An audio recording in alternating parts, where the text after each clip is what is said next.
ಈ ವ್ಯಕ್ತಿ ಸುಭಾಷ್ ಚಂದ್ರ ಬೋಸ್ ಅವರನ್ನ ರಕ್ಷಣೆ ಮಾಡಲು ಹೋಗಿ 3 ಗುಂಡು ತಿಂದ್ರು. ಆದರೂ ದೇಶದ ಸಾಕಷ್ಟು ಜನರಿಗೆ ಇವರ ಹೆಸರು ಕೂಡ ಗೊತ್ತಿಲ್ಲ. ಈ ವೀರನ ಹೆಸರಿದೆ ಕರ್ನಲ್ ನಿಜಾಮುದ್ದೀನ್. 1901ರಲ್ಲಿ ಉತ್ತರ ಪ್ರದೇಶದ ಆಜಾಮ್ ಗಢದಲ್ಲಿ ಜನಿಸಿದರು. ನಿಜಾಮುದ್ದೀನ್ ಮೊದಲಿಗೆ ಬ್ರಿಟಿಷ್ ಆರ್ಮಿಯಲ್ಲಿ ಇದ್ರು. ಅವರು ಬ್ರಿಟಿಷ್ ಸೇನೆಯಲ್ಲಿ ಇದ್ರು. ಅವರ ಹೃದಯ ಭಾರತಕ್ಕಾಗಿ ಬಡ್ಕೊಳ್ತಾ ಇತ್ತು.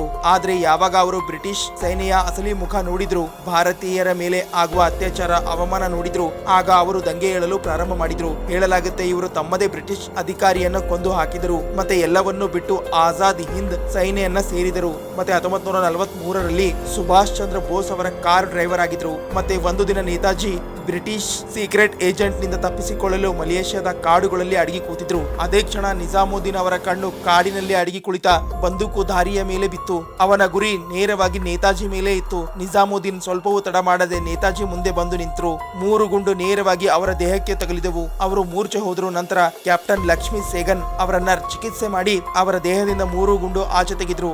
ನಂತರ ನೇತಾಜಿ ಅವರಿಗೆ ಕರ್ನಲ್ ಅನ್ನೋ ಬಿರುದು ನೀಡಿದರು. ಮತ್ತೆ 2 ವರ್ಷದವರೆಗೆ ನಿಜಾಮುದ್ದೀನ್ ನೇತಾಜಿ ಅವರ ಜೊತೆಗೆ ಜಾಪಾನ್, ವಿಯೆಟ್ನಾಂ, ಕಂಬೋಡಿಯಾ, ಥೈಲ್ಯಾಂಡ್ ಮತ್ತೆ ಸಿಂಗಾಪುರ್ನಲ್ಲಿ ನೇತಾಜಿ ಜೊತೆಗೆ ಇದ್ರು. ಅಷ್ಟೇ ಅಲ್ಲ, ಇವರು ಎಲ್ಲಕ್ಕಿಂತ ಭರವಸೆಯ ವ್ಯಕ್ತಿ ಆಗಿದ್ರು. ಆದ್ರೆ 1947ರಲ್ಲಿ ಆಜಾದ್ ಹಿಂದ್ ಸೇನೆ ವಿಸರ್ಜನೆ ಆದಾಗ ಅವರು ಭಾರತಕ್ಕೆ ಬಂದಾಗ ನಿಧಾನವಾಗಿ ಅವರ ಹೆಸರು ಇತಿಹಾಸದ ಪುಟದಿಂದ ದೂರ ಆಯಿತು. ಇಂಥದ್ದೇ ಫ್ಯಾಕ್ಟ್ ವಿಡಿಯೋ ನೋಡಲು ಚಾನಲ್ ಸಬ್ಸ್ಕ್ರೈಬ್ ಮಾಡಿ, ಹಾಗೆ ನಮ್ಮನ್ನ ಫಾಲೋ ಮಾಡಿ, ಸಪೋರ್ಟ್ ಮಾಡಿ.